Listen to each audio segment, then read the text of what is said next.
Hey, we're back here at the Coke plants in Dunlap, Tennessee. We're in the local history room. Tell us a little bit about this room, sir. Well, in the Coke Oven Museum, we started getting a lot of people wanting to give us artifacts that had nothing really to do with the coal mining operation. So we decided, well, why don't we just develop a local history room? And so we have a large collection of veterans artifacts. I even having a bullet that was shot by a Japanese Zero from at Pearl Harbor that a guy picked up in World War II. He's dead now, but we have a bullet that he kept from that in our case over here. So from the more modern era up to Civil War. We have a full collection of mini balls. We have live cannonballs that were from Wheeler's Raid when the wagon trains were burned in the Sequatchie Valley. We have a lot of historic photographs of schools. The big wood stove we have in here that's hooked up to our central heat and air, it does not burn wood anymore or coal. That was a coal stove. That came from the old Union schoolhouse in Sequatchie County. And it was donated to us. We have, that weighs a lot, huh? I have an anvil over there from the Lusk community. Was up at the mines, and the blacksmith blower did as well. We have an old wood stove from Signal Mountain. It came from one of the coal mining. We have the dresser that came out of the old hotel that was in downtown Dunlap. That dresser came from the Balcony Hotel. Yes. Yeah. That an old hotel used to sit right in the middle of town. One built sometime in the 1880s when the railroads first came into Sequatchie County. We have the original sign off of the Dunlap Depot, and we have a mural of the depot here in town, but that sign actually came off of it. I have the Lee Station sign that came off of the Lee Station sign from Bledsoe County. We are a Sequatchie Valley Historical Association. We don't define our scope to Sequatchie County. Anything in the Sequatchie Valley and the surrounding area is our scope of history, because you will find out people moved around, and so the whole valley was a way that the jobs, they would move from one coal town to the next. The logging, we have an American chestnut tree over here. That is very rare, huh? It's a slice, and if you count, it goes up to 260 years in rings on it, and that was cut 20 feet. I found it up here under the cliffs, and I sliced a piece of it off, and I have the dates in that of historic events. When they, if you go back, you can go back to when I think it goes back to 1600 and something. So it's very historic. That tree was here long before the Indians were the first ones here. Let's say you have an awesome display for Indians, the artifacts for Indians. It had a great presence in this valley and across these mountains, didn't they? If you go up on the mountain to where the actual mines went under the mountain, it's under a limestone rock, and back in there behind that is a rock house. And that's where the first Native Americans would and hunt. This was Cherokee hunting lands. They would chip out their arrowheads at night while they were sitting around the fire. And people have took sifters and sifted that dirt and picked up, we have it in a case here, pieces of pottery, pieces of broken pottery that is not natural to the mountain. You'll find the clam shells out of the river because they would use those like little spoons and things. Right. So all those things are historic in nature. We think this... The grinding stones, you've got a lot of neat We've things. got a lot of stuff. All that came here either from my collection of things that I found or other people have donated. Everything, like I said, has been donated. We had this big, this is the, this bookcase right here came out of the old Dunlap depot. Oh, wow. A family had it, and the lady was a school teacher and said, I don't have room for that anything anymore. Called me and said, if you come and get it, you can have it. It came out of the Dunlap depot. So we have a lot of things, railroad signs that are historic, pieces of rails, railroad spikes, models. Can we pan right over this way? I want to show this one right here. A moonshine steel. The moonshine steel. Actually, two of them, right? Yeah, we have 2 moonshine stills. The large moonshine still came from Bledsoe County up on Dayton Mountain, and it is and who donated that? Carol Swafford. Carol Swafford. He's was donated it to my wife's uncle, Mr. James Wooden. Right. Asked him about it. He said he found it out back of a junk pile on his property and said, I know some people in Dunlap that's got a museum. I'd love to have that. Boy, and so that's we neat. beat it out. It was flattened out pretty good, been run over, looked like. It hadn't been raided because there's not any axe marks in it. But right. We have a lot of historic photographs of moonshine stills in operation. That they were a few pictures taken, and we have a lot of them. My grandfather used to be the Sequatchie County Sheriff, and he raided moonshine stills. So right. we have pictures of those stills that they busted up, and we have a lot. This is a real museum right here in the heart of our hometown, too, isn't it? I mean, it's impressive. We have thousands of photographs. If you go to our webpage, if you go to cokeoven.com, or we're on Facebook, we have a Facebook page as well. You can see all the historic photographs, and as I come up, I copy photographs and put them on display. So we have quite a few thousand photographs here in the museum. The Tennessee State Library and Archives copied a lot of our collection some years ago, but we had so many they would not copy them. Right. We thought they were going to copy them all. They said, "You've got too much stuff." Right. So they just didn't have the resources to do it. But something that really catches my eye. I'm a music guy and love music. So you have a little bit of music stuff. Can you tell me about your festival that you do here every year? Coke Oven Bluegrass Festival has been going on. I think this year is 30. I think this is the 32nd Coke Oven Bluegrass Festival. I may be wrong. It's 31 or 32. Great. That's the and love this is of how bluegrass right there. how we fund this park. The Coke Oven Bluegrass Festival generates our operating capital. A lot of people say, well, they're getting money from somewhere. Well, it's off of that Bluegrass Festival. What time of the year is that? It's the first Saturday in June of every year. First Saturday in June. I will be here. Always the first Saturday in June. Sometimes that will be May 31st because we have music on Friday night before that as well.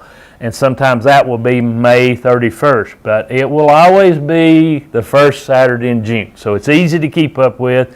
And Do you know who's coming this year? Do you have any? We have a lineup. I don't have I know that of usual performers. They're performers from the Sequatchie Valley. And Citizens Tri-County Bank has been our sponsor for all 32 years. They've always sponsored. They're great folks. They put our money into the pay the bands. That's what we pay our bands with. We used to have a band contest, and it was very popular. But over here we have the very first fiddle that was the oldest fiddle in the Sequatchie Valley. We know it's the oldest fiddle in Sequatchie County. And there's a story behind that fiddle over there in that case, which has with our bluegrass collection, that a guy was playing it out here on the mountain out on Lewis Chapel, and his daddy got so irritated about him playing it it was at election day, and the boy was trying to learn a fiddle, and if you are practicing on a fiddle, you have to do a lot of practicing, and you're not very good. His dad probably had a few drinks, someone in the family did, but he grabbed the fiddle and ran it up to a tree and busted into 100 pieces. That is the fiddle has been put back together and restored, and the boy got it restored and played it. The one that lost his fiddle to the dad busting his fiddle. And then it was restored again by a relative and donated to the museum. So we have that old spinning wheel over there belonged to the Johnson family. That is an heirloom that was going to be sold during the yard sale, and a guy saw it, and he bought it off them. It's 1850s spinning wheel, and it came from the Johnson family. Spent some cotton right here in this valley, huh? Right here. We have, this is a grindstone from the last surviving mill on the Sequatchie River in Sequatchie County. This was the old Walker Mill over here. a lot of people remember it as the Walker Mill, but it was also called the Boynton Mill over there by the canoe base. And the mill burned, and some guys were in the river some years ago and found it. The mill burned, and that tumbled into the river, and the river got very low.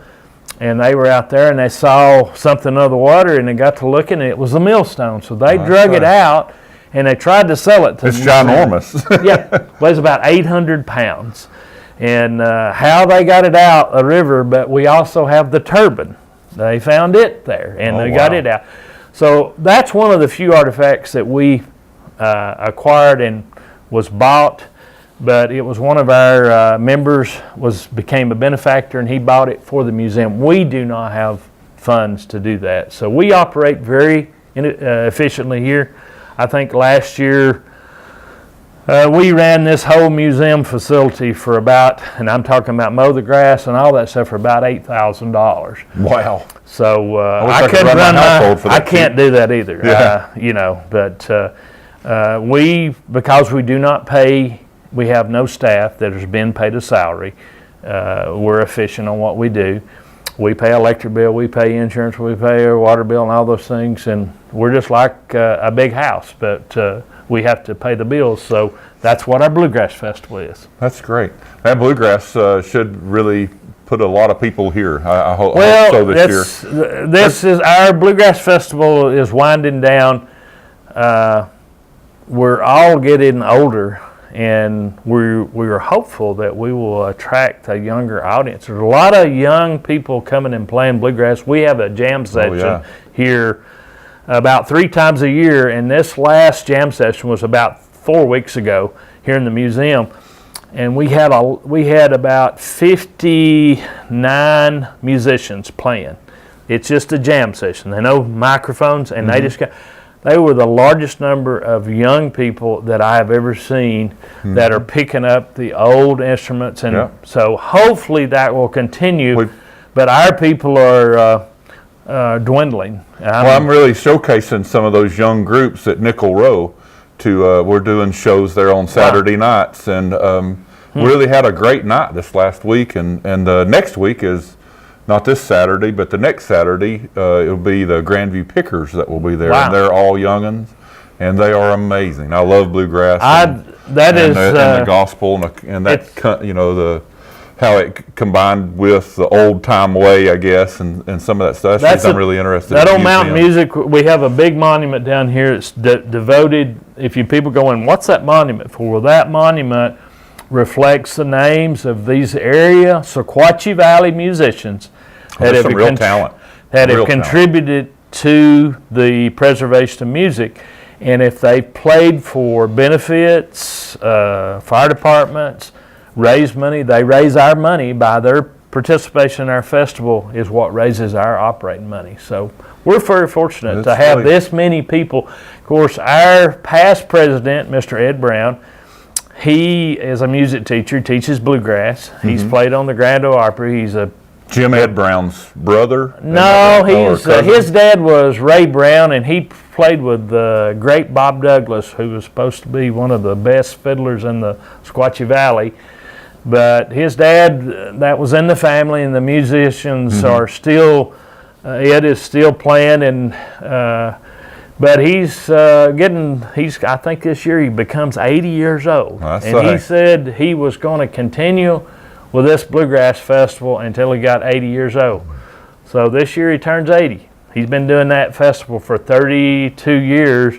So, Well, I'll throw myself in the hat for the ring for taking over if he ever wants to. We need some help. We need some help. We need some young blood, but, I'm 65 this year, and, we're all slowing down. But it's a beautiful place. We meet on Thursdays. Tomorrow's our norm.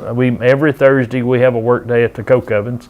A lot of people, how's the grass mowed? Well, we do it. We get up there and we crank the mowers up, and we've got our own mowing equipment, and we pick the limbs up, and we patch stuff that needs to be worked on, and that's what we do on Thursdays. That's great. Now we're open April, after Easter, from Easter to Thanksgiving. We're open only on the weekends.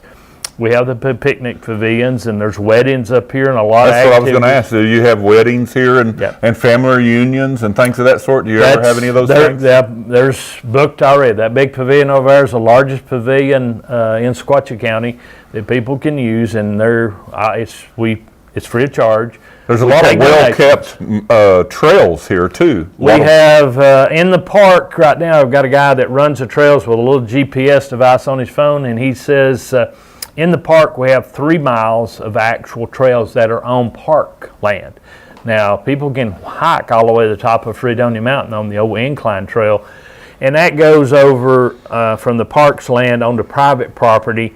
I happen to be the owner right now of the incline in its entirety except what's in the park, so it's available for people to hike. We do not recommend people hiking it in the summer months we have a thing called rattlesnakes and copperheads. We do, yes, we do. So people don't realize it's not improved. It's just a walking trail, but we have plenty of good, easy walking trails here in the park. People bring their dogs and walk. Right now, has not become a problem, but we don't want dogs unleashed, and we want to clean up after their dogs. So That's right, yeah. During the festivals, we don't allow any pets on the property, and we hate that, but our festival, like I said, has been going on. It's not arts and crafts, strictly music, and our Bluegrass Festival is strictly... We have food? We have food. We have our own concession stand, and we've been doing that, so... That helps. And we're close to town. If also. people want to go to support the local restaurants, we say go to the local restaurants, eat you a sandwich, a hamburger, or whatever. If you don't like our hamburgers, go to town, come back, and you can stay all day. And they do. Most of our Bluegrass Festival patrons, the spectators and the visitors come, they stay for hours. They don't walk in there and stay 30 minutes. They're here for... Well, there's 3 to 5 hours worth of stuff to see here. Yeah. I mean, it's Museum will be open during the festival, but we're open every Saturday and Sunday after Easter. And one of us that are volunteers, we have a smaller group now than we've had in years.